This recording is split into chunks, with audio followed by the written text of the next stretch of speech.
He woke up. Same alarm, same ceiling, same feeling of nothing.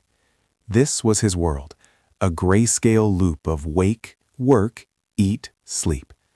Every day he walked the same path, saw the same faces, and felt the same hollow echo inside. He was a ghost in his own life. Does this sound familiar? That feeling of being on a treadmill you can't get off of? You're moving, but you're not going anywhere.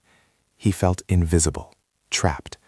He looked in the mirror and didn't recognize the tired figure staring back.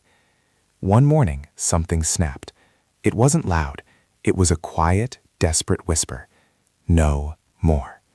He stood at his front door, ready to start the loop again.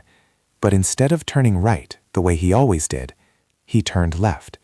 It was a tiny act of rebellion, an almost meaningless choice.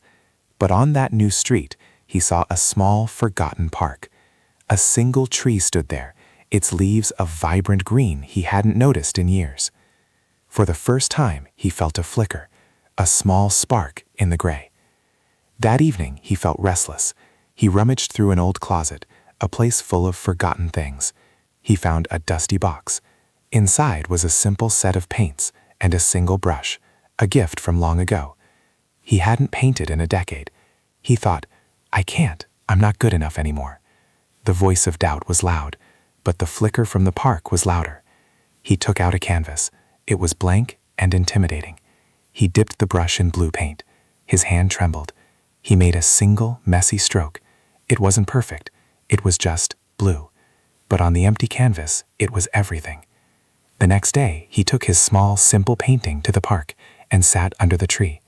Another figure sat on a nearby bench, looking just as lost as he once felt. He hesitated.